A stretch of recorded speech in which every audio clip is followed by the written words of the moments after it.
अंदर वाला रे है वो पूरी तरीके से बेस का पैरेलल हो गया और आप जानते हैं ये मिनिमम डेविएशन वाला केस है, तो एंगल ऑफ इंसिडेंस और एंगल ऑफ इमर्जेंस बराबर होगा और ये सारा डेटा गूगल ने बताया है, जो रे है वो सरफेस का पैरेलल हो गया। तो जाहिर सी बात है ये वाला जो एंगल ऑफ इंसिडेंस होगा वो ग्रेटर देन आईसी होगा और ग्रेटर देन आईसी होने का मतलब होगा कि रे यहाँ से बाहर नहीं निकलेगा, इवन रे सरफेस का पैरेलल भी नहीं होगा। और ध्यान से देखो बच्चों, तो ये वाला एंगल और ये वाला एंगल सेम होगा। क्यों सेम होगा? क्योंकि बच्चों ये लाइन और ये लाइन इंटरसेक्टिंग लाइंस है, तो वर्टिकली ऑपोजिट एंगल। हाय बच्चों, कैसे हैं आप? Welcome to rescue course by physics. बच्चों लास्ट लेक्चर्स में हमने प्रिज्म के डेविएशन से रिलेटेड बहुत सारे रिजल्ट्स, फिर उनका एप्लीकेशन और फिर उनका डेरिवेशन भी देखा था। आज के लेक्चर में हम बात करेंगे graph of angle of deviation versus angle of incidence की। ठीक है, जैसे मान लो बच्चों ये कोई प्रिज्म है और आपने एक रे को भेजा है आई एंगल पे।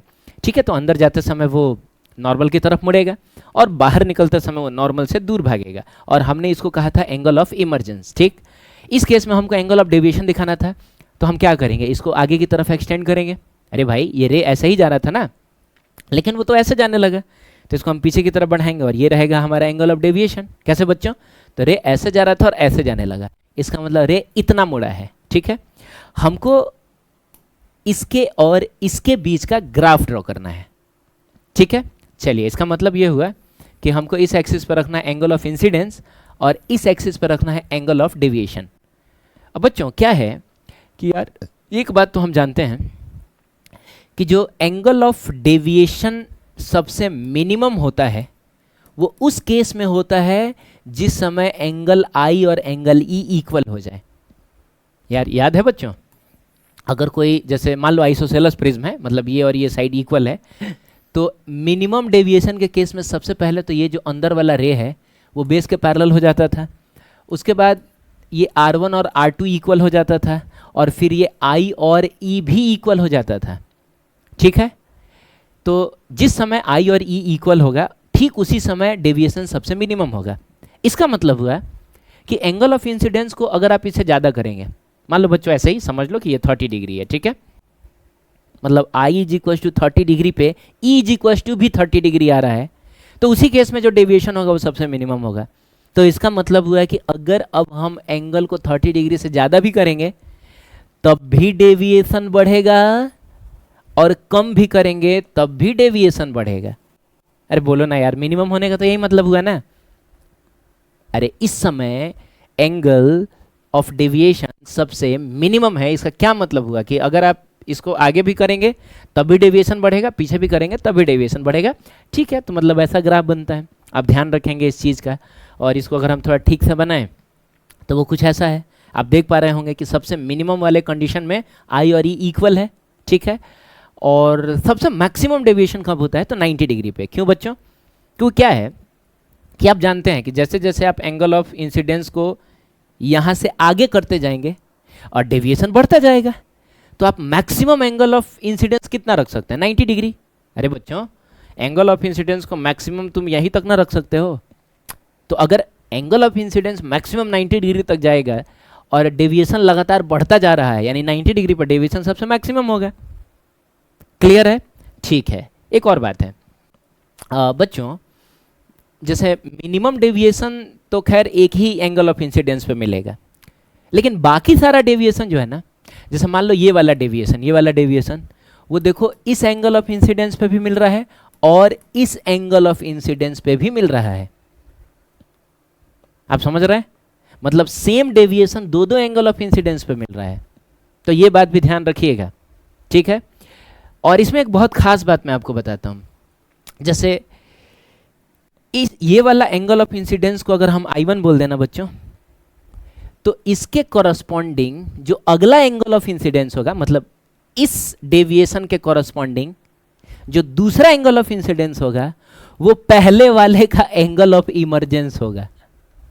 और ये जो दूसरा वाला एंगल ऑफ इंसिडेंस होगा ना, इसके कॉरस्पॉन्डिंग ये जो पहला वाला एंगल ऑफ इंसिडेंस था वो इसका एंगल ऑफ इमर्जेंस होगा। और आई थिंक ये आपको नहीं समझ में आया होगा, मैं आपको समझाता हूँ। जैसे समझो बच्चों, मान लो ना कि ये इसको हम लोग I1 बोल देते हैं, ठीक है, और इसको कुछ E1 बोल देते हैं। ठीक है, मतलब एक कंडीशन लिया जिसमें ये I1 है और E1 है, और चलो वैल्यू भी पुट कर लेते हैं। मान लो बच्चों ये 30 डिग्री है और इसको कुछ ले लो 70 डिग्री ले लो, और उस केस में जो डेविएशन हुआ है वो 40 डिग्री का हुआ है।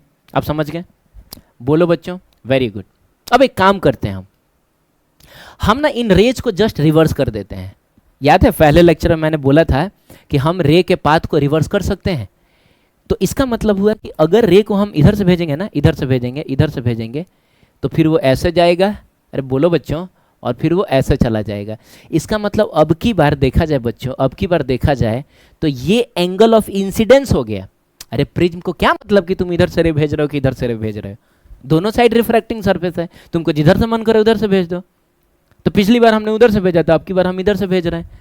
तो आप बताइए कि ये वाला जो एंगल है ये एंगल ऑफ इंसिडेंस हो गया, तो इसको हमने I2 कह दिया। तो बच्चों I2 कितना है? 70 डिग्री। अरे बोलना यार, तो ये क्या होगा, ये क्या होगा, यहां से तो रे बाहर निकला है, यानी एंगल ऑफ इमरजेंस हो गया। तो इसको हम E2 कह देते हैं, और E2 कितना है? 30 डिग्री। तो क्या देखा आपने कि 30 डिग्री पे आप भेज रहे थे तो 70 डिग्री पे निकल रहा था, अब 70 डिग्री पे भेजोगे तो 30 डिग्री पे निकलेगा। और इन दोनों केस में एंगल ऑफ डेविएशन सेम होगा। कैसे, मैं समझा रहा हूं। इस केस में देखा जाए तो रे जो था वो ऐसे जा रहा था बच्चों, ऐसे जा रहा था, लेकिन ऐसे जाने लगा। तो जब आप इसको पीछे की तरफ बढ़ाएंगे, पीछे की तरफ बढ़ाएंगे, तो आप इसी को ना बोलेंगे एंगल ऑफ डेविएशन। और ध्यान से देखो बच्चों, तो ये वाला एंगल और ये वाला एंगल सेम होगा। क्यों सेम होगा? क्योंकि बच्चों ये लाइन और ये लाइन इंटरसेक्टिंग लाइंस है, तो वर्टिकली ऑपोजिट एंगल। समझ गए आप? इसका मतलब हुआ है कि देखिए आपको I1 is equals to 30 degree और I2 is equals to 70 degree.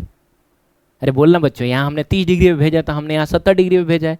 दोनों केस में जो डेविएशन है वो 40 डिग्री आया है। आप समझ रहे हैं? अब मेरी बात ध्यान से सुनिए। ये जो I2 है ना, ये I1 के लिए एंगल ऑफ इमरजेंस है। ध्यान से देखो बच्चों, इस केस में एंगल ऑफ इमरजेंस यानी E1 कितना है? तो 70 डिग्री है। अरे बोलना यार, I1 के केस में E1 जो है वो 70 डिग्री ही तो है। और इस केस में जो एंगल ऑफ इमरजेंस होगा ना बच्चों, E2 जो होगा ना, इस केस में E2 जो होगा, E2 वो कितना होगा? 30 डिग्री होगा। तो इसका एंगल ऑफ इमरजेंस ये है और इसका एंगल ऑफ इमरजेंस ये है। आप आई थिंक समझ गए होंगे मेरे ख्याल से, ठीक है? मतलब 30 डिग्री पर भेजने पे 70 पे निकल रहा था, तो 70 पे भेजोगे तो 30 पे निकलेगा, और दोनों केस में एंगल ऑफ डेविएशन सेम होगा। समझ गए आप? तो हम लोग क्या बोल सकते हैं बच्चों? खैर ये तो एग्जांपल्स थी, ठीक है ना बच्चों? हम लोग क्या बोल सकते हैं? बोल सकते हैं कि ये इसका एंगल ऑफ इमरजेंस है और ये इसका एंगल ऑफ इमरजेंस है। सही है? ठीक है बच्चों, आगे बढ़ते हैं। तो सबसे पहली बात कि बच्चों ये पैराबोलिक ग्राफ नहीं है। देखो पैराबोला ना एक वो भी शक्ल से इसी टाइप का दिखता है, लेकिन पैराबोला एकदम सिमेट्रिकल होता है बच्चों। बीच में अगर हम एक लाइन ड्रॉ करें ना तो एकदम लगेगा जैसे ये इसका मिरर इमेज है, ठीक है? जैसे अगर हम एक हॉरिजॉन्टल लाइन ड्रॉ करें, हालांकि मैंने बहुत ठीक से नहीं ड्रॉ किया, मैं फिर से ड्रॉ कर देता हूँ। पैराबोला एकदम से सिमेट्रिकल होता है ना बच्चों? इसका मतलब ये होगा कि अगर आप एक लाइन ड्रॉ करेंगे ना तो ये वाला जो डिस्टेंस होगा और ये वाला जो डिस्टेंस होगा वो एकदम सेम होगा बच्चों। आप समझ रहे हैं? एकदम सेम होगा। लेकिन यहाँ पर आप थोड़ा ध्यान से देखिए, तो अगर हम एक लाइन इस तरीके से ड्रॉ करें तो आपको साफ साफ दिख रहा होगा कि ये वाला डिस्टेंस छोटा है और ये वाला डिस्टेंस बड़ा है। आपको दिख रहा है? तो ये पैराबोला नहीं है। शक्ल से दिखता है लेकिन ये पैराबोला नहीं है, पहली बात। दूसरी बात कि एंगल ऑफ इंसिडेंस को जब आप बढ़ा रहे थे तो पहले तो एंगल ऑफ डेविएशन कम हो रहा है, कहीं मिनिमम भी होगा, और उसके बाद एंगल ऑफ डेविएशन बढ़ने लगेगा। तो वही लिखा हुआ है, as the value of angle of incidence increases, जैसे जैसे आप एंगल ऑफ इंसिडेंस को बढ़ा रहे हैं, delta first decreases and then increases. अगली बात कि for a given value of deviation, मतलब एक ही डेविएशन आपको दो दो एंगल ऑफ इंसिडेंस पे मिलेगा, ठीक है? सही है। अगला कि for grazing incidence, grazing incidence का मतलब हुआ ना बच्चों कि जिस समय रे बिल्कुल 90 डिग्री पे जा रहा होगा, है ना बच्चों? रे एकदम 90 डिग्री पे जा रहा होगा, उस समय जो डेविएशन होगा बच्चों, उस समय जो डेविएशन होगा वो सबसे मैक्सिमम होगा। यानी आई की वैल्यू अगर 90 डिग्री होगी तो डेविएशन सबसे मैक्सिमम होगा। ये बात आप ध्यान रखेंगे। क्लियर है? ठीक है बच्चों, तो ग्राफ तो देख लिया और प्रॉपर्टीज भी समझ ली। अब ना इसको और अच्छे तरीके से एनालाइज करने के लिए मैंने कुछ एक्सपेरिमेंट्स किए जिसमें आपको कुछ बहुत एक्स्ट्रा चीज़ें भी सीखने को मिलेंगी। तो आइए देखते हैं। तो बच्चों सबसे पहले मैंने एक प्रिज्म लिया, इक्विलेटरल प्रिज्म था। इक्विलेटरल प्रिज्म का मतलब हुआ कि ये जितने सारे एंगल्स हैं वो सब 60 डिग्रीज हैं। तो खैर हमको तो इसी एंगल से मतलब होता है जिसको हम एंगल ए कहते हैं, प्रिज्म एंगल कहते हैं। तो बच्चों ये 60 डिग्री है और इसका रिफ्रैक्टिव इंडेक्स 1.5 है। फिर मैंने देखना चाहा कि आखिर किस एंगल ऑफ इंसिडेंस पे जो इमर्जेंट रे है वो सरफेस के पैरेलल हो जाए, है ना बच्चों। तो पता चला कि अगर आप 27.91 डिग्री पे इसको इंसिडेंट करते हैं ना, तो जो इमर्जेंट रे होगा वो सरफेस के पैरेलल हो जाता है। इसका मतलब एंगल ऑफ इमर्जेंस 90 डिग्री हो जाएगा। अच्छा, ये चाहो तो खुद से भी कर सकते हो, गूगल पे लिखना prism angle is equal to 60 degree, refractive index is equal to 1.5, E is equal to 90 degree, then what is the angle of incidence. तो गूगल आपको 2-3 सेकंड में बता देगा कि angle of incidence should be 27.91 degrees. और मैंने भी ऐसे ही किया है, ठीक है। कोई प्रिज्म लेके उतना फुर्सत मेरे पास नहीं है कि प्रिज्म लेके मैं एक्सपेरिमेंट करता रहूँ, ठीक है। जब एआई है तो फिर उसका फ़ायदा उठा लेते हैं।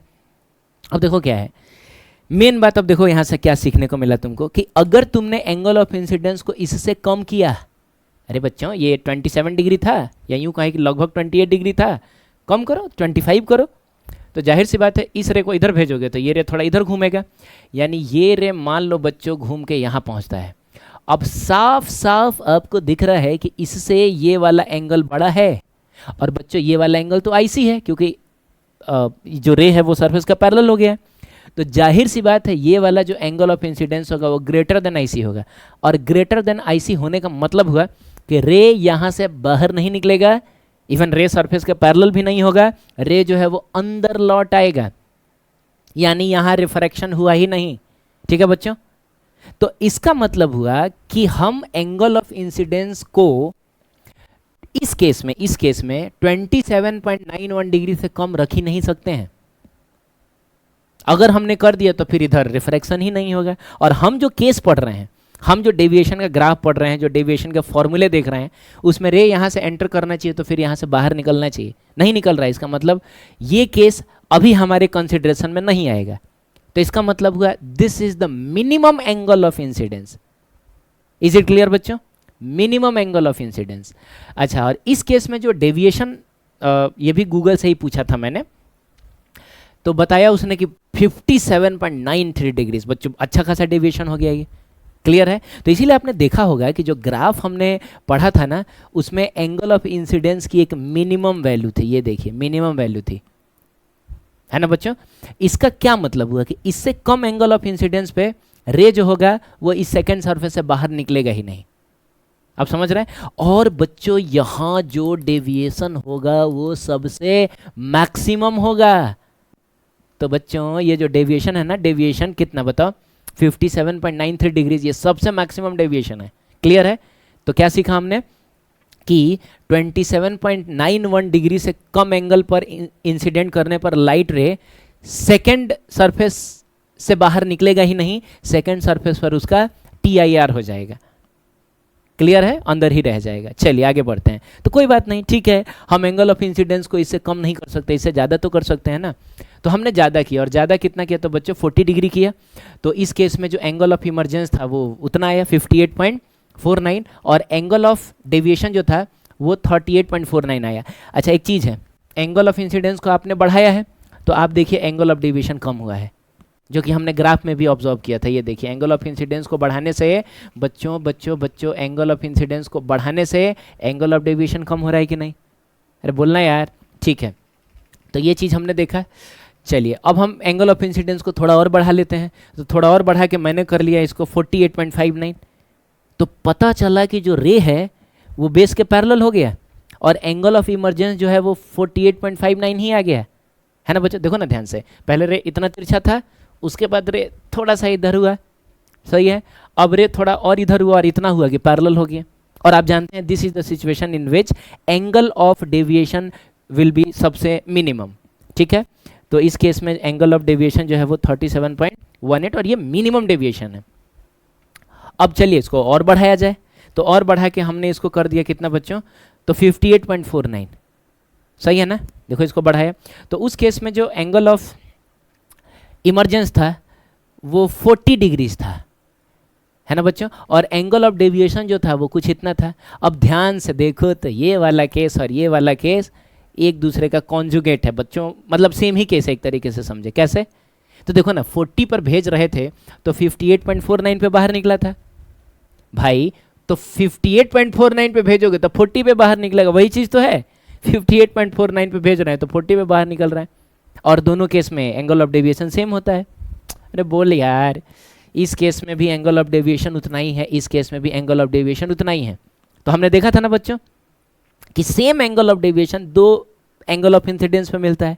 तो देखिए ये वाला एंगल ऑफ डेविएशन 40 डिग्री पे भी मिल रहा है और 58.49 पे भी मिल रहा है ना। ऐसे भी कह सकते हो और ऐसे भी कह सकते हैं कि 40 पे भी मिल रहा है और 48.49 पे भी मिल रहा है। सही है, चलिए ठीक है। अब एक काम करते हैं, हम लोग रे को पैरेलल भेजते हैं ये सरफेस के। तो उस केस में जो एंगल ऑफ इमरजेंस होगा वो बच्चों 27.91, और थोड़ा ध्यान से देखो तो ये वाला केस और ये वाला केस सेम है। कैसे? तो अगर तुम 27.91 पर भेज रहे हो तो एंगल ऑफ इमरजेंस 90 डिग्री, इसका मतलब 90 डिग्री पे भेजोगे तो एंगल ऑफ इमरजेंस 27.91 डिग्री हो जाएगा, जो कि वो वाला केस है। और इन दोनों केसेस में एंगल ऑफ डेविएशन जो होगा है ना बच्चों, रे ऐसे जा रहा था ऐसे जाने लगा, सेम होगा, विच इज मैक्सिमम। बच्चों ये जो है ये सबसे मैक्सिमम डेविएशन है। तो ये बात याद रखना, मैक्सिमम डेविएशन तब होता है जब या तो इमरजेंट रे सरफेस का पैरेलल हो जाए या फिर इंसिडेंट रे सरफेस का पैरेलल हो जाए। दोनों में से कोई सरफेस का पैरेलल रहेगा, deviation will be the maximum. Clear है? चलिए, तो इसे ये वाला ग्राफ बना और ये वैसा ही ग्राफ है जो अभी थोड़ी देर पहले हमने देखा था। क्लियर है बच्चों? और ये सारा एंगल भी मेंशन किया गया है कि कौन से एंगल ऑफ इंसिडेंस पे कितना एंगल ऑफ इमरजेंस मिला था और उसके इसमें डेविएशन कितना था। तो ठीक है, आप इसको देख लेंगे। अच्छा, आप नोट्स बनाएंगे तो अब ये सब लिखने की ज़रूरत नहीं है, चाहे लिख सकते हो यार, कोई दिक्कत नहीं है। थोड़ा समय ज़्यादा लग जाएगा, मन करे तो लिख लेना, अदरवाइज ये बस समझाने के लिए था। ठीक है बच्चों? चलिए, अब मैंने क्या किया ना, थोड़ा सा प्रिज्म एंगल को मैंने कम किया और तब देखा कि मतलब ग्राफ बिल्कुल ऐसा ही बन रहा है कि कुछ डिफरेंस आ रहा है। तो बहुत डिफरेंस देखने को मिला बच्चों। आइए समझते हैं। सबसे पहले मैंने रे को भेजा एकदम perpendicular to the surface. Perpendicular to the surface का क्या मतलब हुआ कि इस केस में जो एंगल ऑफ इंसिडेंस होगा बच्चों वो 0 डिग्री होगा। क्या बोलते हो यार? नॉर्मल भी तो परपेंडिकुलर टू द सरफेस ही होता है ना। तो आप जानते हैं कि अगर कोई रे एकदम परपेंडिकुलरली टकराए तो ये अंदर तो जाता है। लेकिन जब मैंने पता किया कि एंगल ऑफ इमरजेंस कितना है, मतलब सारी चीज़ें फीड की मैंने गूगल में और पता किया कि एंगल ऑफ इमरजेंस कितना है, पता चला ये 48.59 है। यानी इस केस में एंगल ऑफ इंसिडेंस 0 डिग्री भी पॉसिबल है। पिछली केस में आपको याद है एंगल ऑफ इंसिडेंस 27.91 से कम नहीं कर सकते थे, लेकिन इस केस में तुम 0 डिग्री भी रख सकते हो, रे बाहर निकल रहा है ना बच्चों? ठीक है। और जो एंगल ऑफ डेविएशन था, तो देखो ना बच्चों, रे शुरू में ऐसे ही जा रहा था ना, ऐसे जा रहा था, ऐसे जा रहा था और बाद में ऐसे जाने लगा, तो एंगल ऑफ डेविएशन 18.59 डिग्रीज।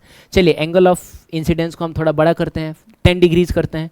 तो इस केस में एंगल ऑफ इमरजेंस 36.59 और एंगल ऑफ डेविएशन जो था वो कम हुआ है। देख रहे हो, मतलब ट्रेंड यहाँ भी फॉलो हो रहा है।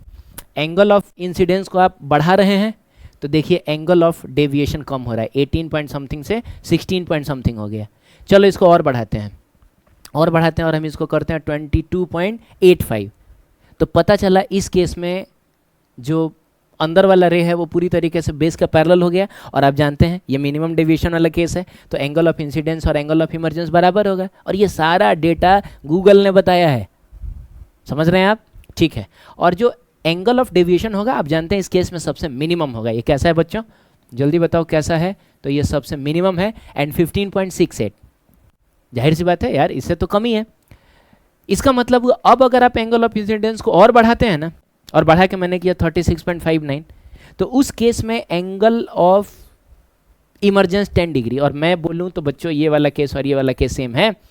अरे 10 पर भेजा था तो 36.59 पे निकला था, 36.59 पे भेजोगे तो 10 पे निकलेगा, सेम केस हो गया ये। अरे बोलना यार बच्चों, सही है। और इस केस में एंगल ऑफ डेविएशन वही होगा। का मतलब हुआ, देखिए पहले एंगल ऑफ डेविएशन कम हुआ और मिनिमम हुआ और उसके बाद फिर से बढ़ गया। ठीक है, थोड़ा और बढ़ाते हैं हम लोग। बढ़ा के मैंने 48.59 किया। तो इस केस में पता चला कि जो रे है वो सेकंड सरफेस के परपेंडिकुलर चला गया, और नॉर्मल भी आप जानते हैं इसी के ऊपर होता है।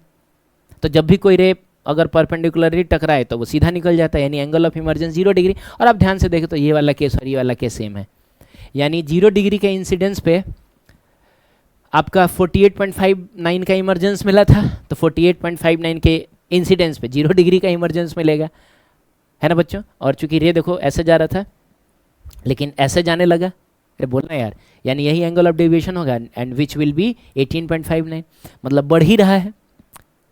अब मैंने जब एंगल को और बड़ा किया, मतलब ये अप्रोक्सीमेटली 48.59 का मतलब लगभग 50 डिग्री के आसपास में बड़ा करके मैंने 70 डिग्री किया जब, तब एक बहुत कमाल की चीज देखने को मिली। अब जो नॉर्मल आप ड्रॉ करेंगे ना, ये रे उस नॉर्मल के नीचे आ गया, मतलब प्रिज्म के अंदर देखा जाए जैसा पिछली बार क्या था, तो ये नॉर्मल था, नॉर्मल, और ये जो रे था इस नॉर्मल के ऊपर है। यहां पर भी देखो बच्चों, ये नॉर्मल है तो रे जो है वो नॉर्मल के ऊपर है लेकिन यहां पर रे जो है वो नॉर्मल के नीचे आ गया। इसका मतलब ये रे जब बाहर निकलेगा और नॉर्मल से दूर भागेगा तो वो इधर की तरफ भागेगा। ओ माय गॉड, पिछली बार रे देखो बेस की तरफ मुड़ा था, बेस की तरफ मुड़ा था, बेस की तरफ मुड़ा था, बेस की तरफ, यहां तो खैर मुड़ा ही नहीं था, सीधा निकल। अब ये बेस से दूर भाग गया, है कि नहीं बच्चों। थोड़ा सा इंटरेस्टिंग बात हो गया कि नहीं। आप अब तक तो ये समझ रहे थे ना कि रे जो है वो दोनों फेसेस पे बेस की तरफ मुड़ता है, ऐसा नहीं है। पिछली बार देखिए सारा जो डेविएशन था वो क्लॉकवाइज था, आप देख रहे हैं, लेकिन अब की बार यहाँ जो डेविएशन था वो एंटी क्लॉकवाइज हो गया। हाँ ठीक है, यहाँ वाला डेविएशन अभी भी क्लॉकवाइज ही है, लेकिन यहाँ वाला एंटी क्लॉकवाइज हो गया। तो इस केस में जो एंगल ऑफ इमरजेंस आया उसको मैं माइनस से क्यों दिखा रहा हूँ, अरे उल्टा चला गया ना।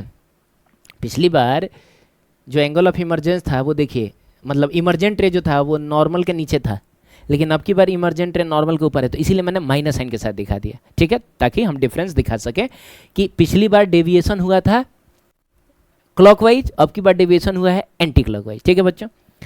अब जब हमने एंगल ऑफ डेविएशन निकालना चाहा, नेट एंगल ऑफ डेविएशन निकालना चाहा, तो उसके लिए क्या करोगे बच्चों, रे ऐसे जा रहा था लेकिन ऐसे जाने लगा, तो एक काम करो ना, इसको पीछे भेजो। अरे देखना भाई, ऐसे जा रहा था अब ऐसे जा रहा है, ऐसे ऐसे जा रहा है, तो यही होगा एंगल ऑफ डेविएशन। कमाल की बात है कि एंगल ऑफ डेविएशन अभी भी बढ़ा ही है। क्या बोलते हो यार, ये देखो ना, 16 से 18 हुआ, फिर 18 से 26 हो गया। बोलो बच्चों, ठीक है। उसके बाद अब हम इसको और बड़ा करके 90 डिग्री तक ले जाते हैं, 90 डिग्री तक ले जाओ बच्चों, 90 डिग्री तक ले जाओ, ठीक है। तब उस केस में जो एंगल ऑफ इमरजेंस आएगा ऑब्वियसली ऊपर ही आएगा, वो आ रहा था -17.87। आप समझ रहे हैं, मतलब ये एक ऐसा सिचुएशन हो गया ना। अच्छा हाँ, इस केस में डेविएशन कितना होगा, तो उसके लिए काम करिए ना, इसको आप पीछे भेजिए। डेविएशन 42 बच्चों 13 डिग्रीज हो गया, और ये सबसे मैक्सिमम डेविएशन होगा। क्लियर है, सबसे मैक्सिमम डेविएशन होगा। तो जब हमने इसका ग्राफ बनाया बच्चों, तो 0 डिग्री से लेकर 90 डिग्री तक बनेगा, पूरा यहां से लेकर यहां तक बनेगा। क्लियर है, लेकिन एक प्रॉब्लम हो गया। याद है हमने एक स्टेटमेंट देखा था कि हर डेविएशन के लिए 2 एंगल ऑफ इंसिडेंस होगा। तो ठीक है बच्चों, समझ गया। यहां पर अगर हम एक लाइन ड्रॉ करें ना बच्चों, तो ये वाला जो डेविएशन है इस एंगल पे भी हमको मिलेगा, और जाहिर सी बात है इस एंगल पे भी मिलेगा। लेकिन ये वाला जो एंगल ऑफ डेविएशन है वो तो सिर्फ एक ही एंगल ऑफ इंसिडेंस पे ना मिल रहा है। अरे बोलो ना यार, तो वो स्टेटमेंट तो गलत हो गया। तो नहीं बच्चों, वो स्टेटमेंट गलत नहीं हुआ। एक्चुअली क्या है कि हमने एंगल ऑफ इंसिडेंस को बस 0 से लेकर 90 किया है ना। एंगल ऑफ इंसिडेंस 0 के इधर भी जा सकता है, मैं समझाता हूं कैसे। अब एक काम करते हैं बच्चों, रे को ना हम नॉर्मल से इधर भेजते हैं। देखो अब तक क्या हो रहा था कि रे को हम हमेशा कहाँ भेजते थे, रे को हम भेजते थे नॉर्मल के नीचे, इधर से भेज रहे थे। क्या बोल रहे हो यार, हम रे को इधर से भी तो भेज सकते हैं।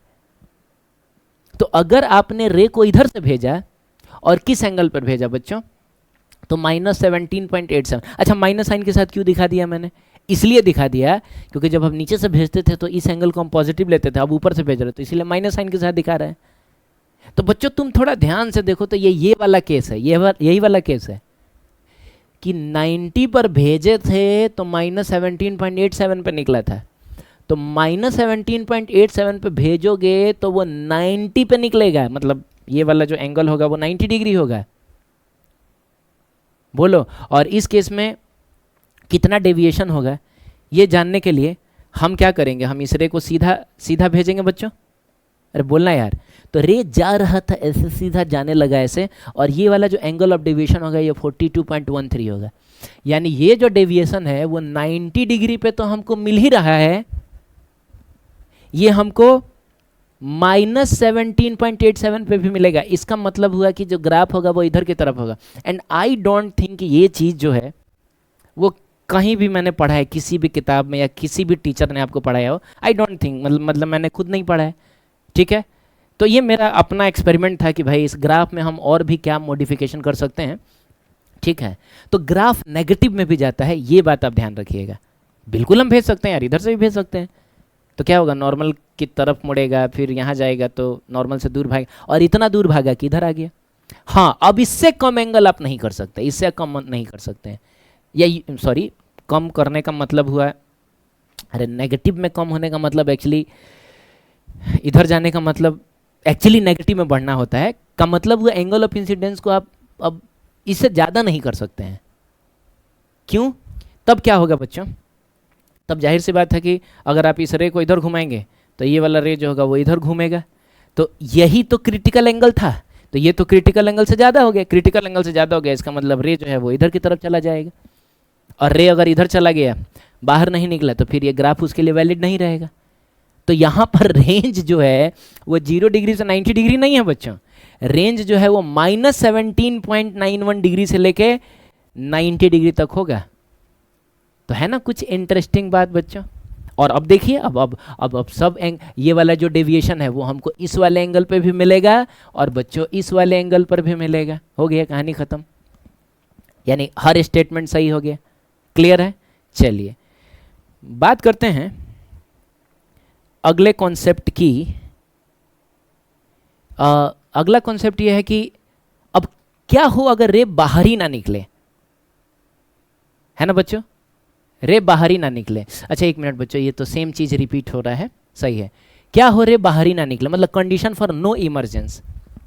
तो इस केस में अगर मान लो बच्चों 90 डिग्री पे जो रे हमने भेजा ना वही बाहर नहीं निकला, 90 डिग्री पे जो रे को आपने भेजा, मान लो बच्चों 90 डिग्री पे आपने एक रे को भेजा, देखना ध्यान से समझना बच्चों, 90 डिग्री पे आपने रे को भेजा और वही रे बाहर नहीं निकला, यानी ये वाला जो एंगल होगा जाहिर सी बात है वो क्रिटिकल एंगल से ज़्यादा होगा। तो 90 से कम पर भेजोगे, इधर भेजोगे, तब तो ये और इधर की तरफ मुड़ेगा और ये वाला एंगल तो और बड़ा हो जाएगा। तो जब यही एंगल क्रिटिकल एंगल से ज़्यादा था तो ये वाला एंगल तो ऑब्वियसली क्रिटिकल एंगल से ज़्यादा होगा। तो अगर 90 वाला रे ही बाहर ना निकले ना बच्चों, तो समझ लेना कोई रे बाहर नहीं निकलेगा। आप यहाँ भेजिए, यहाँ भेजिए, यहाँ भेजिए, यहाँ भेजिए, कोई रे बाहर निकलेगा ही नहीं। यानी इधर से भेजने वाले 100% रेज का इधर TIR हो जाएगा। आप समझ रहे हैं? ठीक है, तो हम लोग क्या करें भाई, तो करना ये है कि हमको कंडीशंस वगैरह लिखनी है। तो सबसे पहली बात कि बच्चों ये वाला जो एंगल होगा वो IC होगा। क्यों? अरे बोलो ना बच्चों, क्योंकि यहाँ रे जो है वो सरफेस के पैरेलल है। अरे इधर से भेजते तो इधर जाता, तो ये वाला एंगल IC ही तो होता, और ये वाला जो एंगल होगा वो IC से बड़ा होगा क्योंकि यहाँ TIR हो गया है ना बच्चों। तो हम लोग कह सकते हैं यार कि R1 जो है, याद है इसको हम लोग R1 और इसको R2 कहते थे, R1 IC के बराबर है और R2 IC से बड़ा है। अब दोनों इक्वेशन को जोड़ दो तो इस साइड में R1 और R2 आएगा और इस केस में IC और IC आएगा, है ना। और साइन जो है वो हम ग्रेटर देन वाला ही यूज करेंगे, मतलब एक अगर इक्वालिटी हो और एक अगर ग्रेटर देन है तो साइन ग्रेटर देन वाला ही यूज होता है। और आप जानते हैं कि R1 प्लस R2 को हम लोग क्या कहते हैं, A कहते हैं, यानी A should be greater than 2IC। तो ये कंडीशन आप चाहें तो ध्यान रख सकते हैं कि अगर A की वैल्यू इस प्रिज्म के क्रिटिकल एंगल से डबल है या डबल से ज़्यादा है, सॉरी डबल से ज़्यादा है, तो कोई भी रे इधर से भेज लेना बच्चों, बाहर नहीं निकलेगा, उसका TIR हो जाएगा, भले इस फेस से बाहर निकले या वापस लौटते समय इस फेस से बाहर निकले, एक अलग बात है, लेकिन यहाँ से तो बाहर नहीं निकलेगा। ठीक है। अच्छा क्या हो अगर A की वैल्यू एग्जैक्ट 2IC हो जाए, तो जाहिर सी बात है 2IC हो गया का मतलब हुआ कि बच्चों ये तो खैर IC होगा ही, तब ये भी IC हो जाएगा क्योंकि A जो है वो 2IC है। तो अगर ये IC है तो A में से यानी कि 2IC में से अगर आप IC को घटाएंगे तो IC ही मिलेगा। अगर ये भी IC है तो ये रे सरफेस का पैरेलल हो जाएगा। समझ गए? तो ठीक है, 2IC अगर रहा तो इंसिडेंट रे भी सरफेस का पैरेलल, इमर्जेंट रे भी सरफेस का पैरेलल। क्लियर है? ठीक है, चलिए। तो जेईई मेन 2021 तो बच्चों पूछ रहा है ग्राफ और आपके बारे में पूछ रहा है कि angle of deviation with angle of incidence. तो जाहिर सी बात है उसका ग्राफ यही, सॉरी बच्चों, हाँ जाहिर सी बात है उसका ग्राफ ये वाला रहेगा, ऐसा बनता है, हम जानते हैं। ये बोल रहा है कि the angle of deviation through the prism is minimum. अच्छा, मिनिमम वाला केस है बच्चों, मिनिमम वाला केस है। Incident ray or emergent ray are symmetrical to the prism. हाँ ठीक है, सिमेट्रिकल होता है। अच्छा एक बात है, ध्यान रखना, कुछ ना दिया रहे तो हम आइसोसेलेस प्रिज्म ही लेंगे, ठीक है। तो सिमेट्रिकल है, सिमेट्रिकल इसलिए क्योंकि ये वाला एंगल और ये वाला एंगल इक्वल होता है ना, तो हम बोलेंगे कि सिमेट्रिकल है। अरे जितने एंगल पे ये है उतना ही एंगल पर ये भी है, तो ये वाला ऑप्शन तो सही हो गया। फिर refracted ray inside the prism becomes parallel to the base. हाँ जानते हैं कि ये इसके पैरेलल होता है, तो ये भी सही हो गया। Angle of incidence is equal to that of angle of emergent. बिल्कुल, यह भी सही बोल रहा है, ये I और E इक्वल होता है। Angle of emergence is double angle of, नहीं बच्चों, एंगल ऑफ इमरजेंस और एंगल ऑफ इंसिडेंस तो इक्वल होता है, तो ये गलत हो गया। कौन सा ऑप्शन सही होगा? तो ABC यानी ऑप्शन नंबर ए ही सही हो जाएगा, ठीक है। चलिए, ये कह रहा है consider the following statement for refraction through prism when angle of deviation is minimum. अच्छा, मिनिमम डेविएशन वाला केस है। The refracted ray inside prism, हाँ बिल्कुल पैरेलल टू द बेस तो हो ही जाता है। Larger angle of prism provide smaller angle of deviation. नहीं बच्चों देखो, याद है हमने एक डेविएशन का फॉर्मूला पढ़ा था A इंटू म्यू माइनस 1। तो यहाँ से पता चलता है कि अगर A ज़्यादा होगा ना बच्चों तो डेविएशन भी ज़्यादा होगा। एंगल ऑफ प्रिज्म अगर ज़्यादा होगा तो डेविएशन माने मिनिमम डेविएशन भी ज़्यादा होगा। अच्छा, जो एक्सपेरिमेंट हमने किया था उससे भी हम लोग समझ सकते हैं, कैसे मैं आपको समझा देता हूँ। केस में देखिए मिनिमम डेविएशन कितना था? 15 डिग्री। तो A की वैल्यू 30 थी तो मिनिमम डेविएशन 15 पॉइंट समथिंग था। और इस केस में बताओ बच्चों, हाँ इस केस में बताओ, इस केस में मिनिमम डेविएशन कितना था? चलो यहीं पे देख लेते हैं, मिनिमम डेविएशन कितना था? 37 डिग्री था। अब समझ रहे हैं? तो जब A की वैल्यू 60 डिग्री थी तो मिनिमम डेविएशन 37 था, और A की वैल्यू जब 30 हुई तो मिनिमम डेविएशन 15 के आसपास में चला गया। आप समझ रहे हैं? 15 के आसपास में चला गया। तो इसका मतलब हुआ कि A की वैल्यू कम होगी तो डेविएशन भी कम होगा। सही है? A की वैल्यू ज़्यादा होगी तो डेविएशन भी ज़्यादा होगा। तो आई थिंक ये वाला जो स्टेटमेंट है ये बिल्कुल ही गलत स्टेटमेंट है। क्या कह रहा था ये? क्या कह रहा था बच्चों? कि एंगल ऑफ इंसिडेंस, हाँ larger prism provide smaller angle of minimum deviation. नहीं, larger angle provides greater angle of minimum deviation. तो ये गलत हो गया, ठीक है। Angle of incidence and angle of emergence become equal. हाँ ठीक है, ये तो बिल्कुल सही बोल रहा है, सही है। There are always 2 sets of angle of incidence for which deviation will be same except minimum deviation. हाँ बिल्कुल, सेम डेविएशन हमेशा 2 एंगल ऑफ इंसिडेंस में मिलता है। याद है सेकंड वाले एक्सपेरिमेंट में थोड़ा प्रॉब्लम हो गया था ना, लेकिन हमने देखा था कि वहाँ पर भी अगर आप एंगल में नेगेटिव चले जाते हैं तो एक ही डेविएशन 2 एंगल ऑफ इंसिडेंस पे आपको मिल रहा था। ठीक है बच्चों, तो इसका मतलब ये भी सही हो गया। तो इसका सही आंसर होगा ACD। कौन कौन सा है? तो ACD ओनली। क्लियर? क्लास में हम मिलेंगे तो पढ़ेंगे डिस्पर्सन ऑफ लाइट। तब तक के लिए बच्चों थैंक यू सो मच।